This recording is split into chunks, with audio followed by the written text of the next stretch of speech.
It's another morning in remote South India.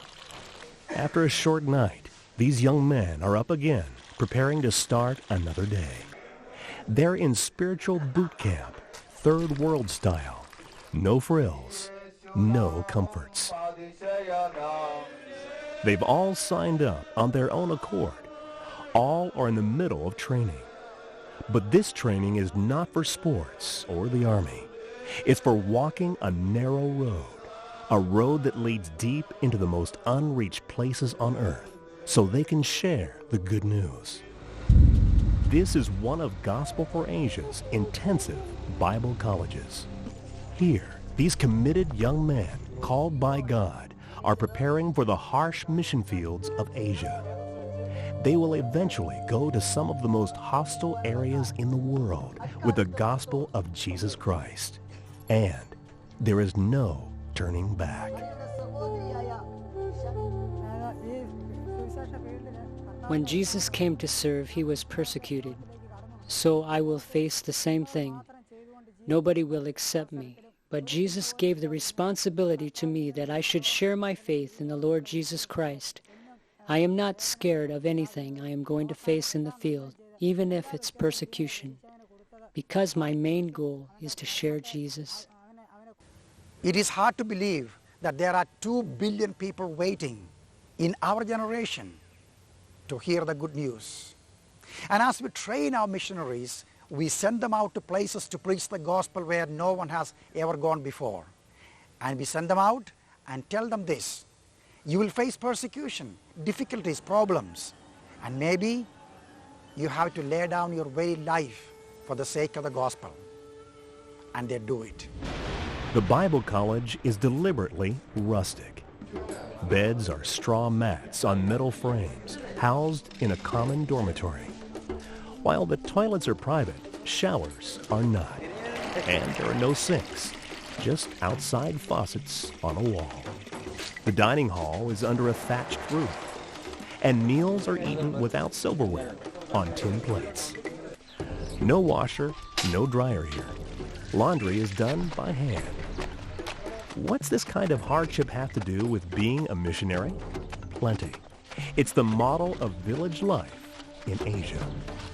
The greatest majority of our missionaries serving in the mission field, they are serving among the Dalits, the poorest, the untouchables, and the forsaken and the forgotten people.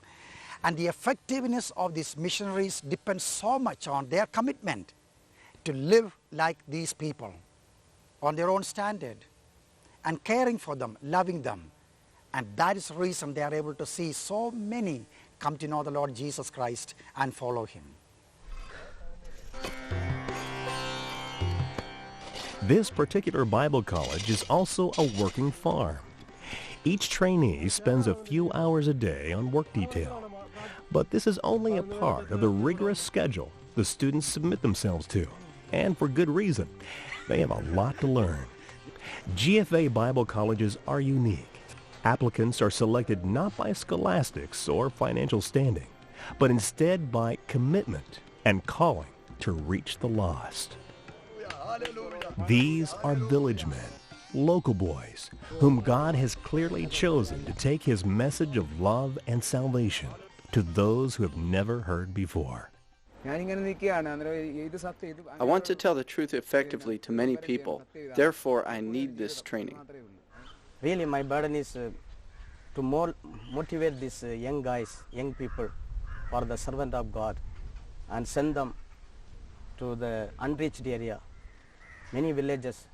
If you want to see the real India, you have to go to villages. There is much uneducated people are there, and they are worshipping idols, God, and many things are there. So these local young guys, if I train them, they can go and preach their own place, and they can win the soul for Jesus Christ. For many of these Christian brothers, the road that led them here was full of obstacles. When he began following Jesus, Sonny was kicked out and rejected by his parents. He was sent away with nothing. Humanly speaking, I can say that everything was gone from me. There was nobody to help me. My parents sent me from my home. My relatives wouldn't help me.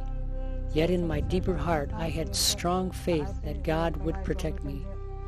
It was through the love of believers that Sonny's faith grew, and he felt God's call on his life for full-time service.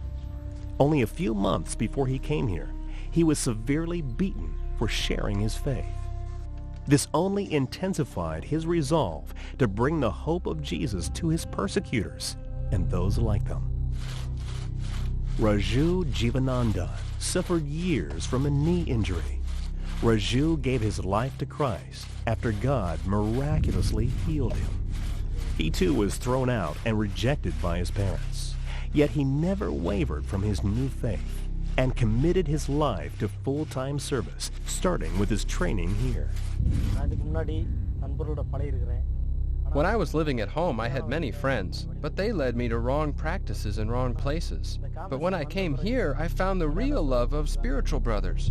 I found out they are praying for me and are willing to help me and are much more loving than those who are back home. Each day begins at the feet of the King.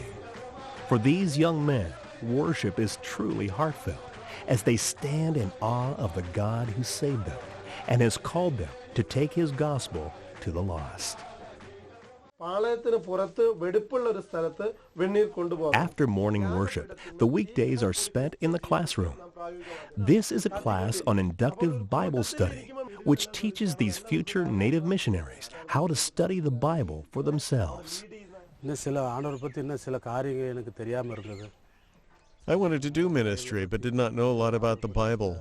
I needed training in the Bible before I could effectively share about the Lord Jesus Christ. While classwork is comprehensive, the Bible really comes alive on weekends when the trainees travel to villages for practical outreach. It is here where many of the real lessons are learned.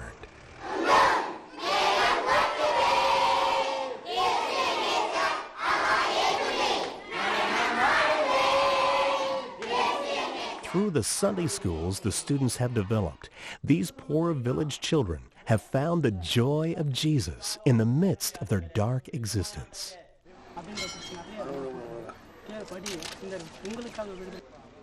On the street, they hand out gospel tracts and share the gospel with anyone who will listen.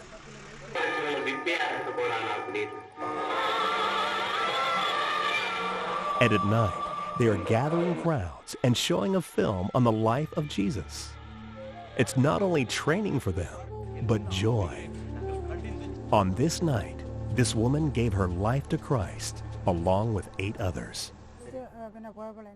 I was quite afraid to share the good news to others, but when I went out for outreach in the beginning, I got power from God, and He enabled me to share the gospel and share the good news with others. I now can boldly stand before the people and share about Jesus Christ. Many people are, maybe before they come into the training center, they maybe never have done this evangelism. And during this class hours, we teach them how to distribute a tract and how to go to house and how to share the gospel. In a sense, if you go to a house, we have to knock the door and I'll ask them to let me come inside. Then some people will welcome them and some people say we don't want. And some people discourage them, some people accuse them. And each time as we teach this kind of things, and they will be prepared in the mentally to go to the field. What's truly remarkable is the fruit this yields. Each year, thousands are led to Christ by the students, all while they are still in training. The Lord uses their dedication and fervency to produce an amazing harvest, all while only practicing. The success of their future missions after graduation seems almost certain. And perhaps the most important part of their preparation is their own personal time with God. Talking to Him, reading His Word, and listening. We have a lot of prayer here going in the campus. We make them pray a lot. and we give them sufficient time to prepare themselves in their knees, on their knees.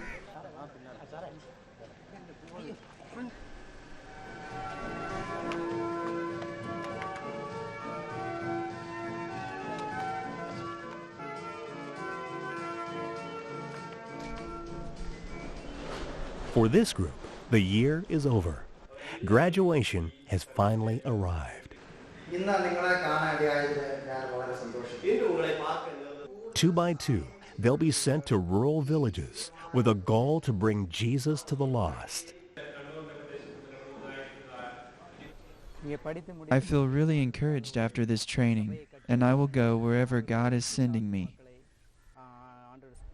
I feel so excited. My intention is to go to the field and work for God's glory. While the joy here will soon meld into the harsh reality of the mission field, one thing is for sure. These brothers will be well equipped to break new ground for the gospel. I cannot begin to tell you how emotional I became during this graduation service. Not only this, but many of our Bible colleges during the graduation time, our leaders, pastors, and people in responsible positions, it really touches us very deep. They've been with us for more than 3 years. They became part of our life. For many of them, we are their family, because some of them come from backgrounds and families where they were rejected and kicked out of their homes because of their commitment to Christ. Now, we must lay our hand on them, pray for them, and send them to the mission field. As I look into the eyes of some of these young people, I wonder if I will ever see them again. Because we tell them, this is a one-way ticket you have. You may face persecution, beating, abuse, rejection, and imprisonment. In some cases, some of you will lay down your life on the mission field for the sake of Him who gave Himself for us. You know, it is one of the greatest honor and privilege the Lord gave to us to see tens of millions of people hear the gospel.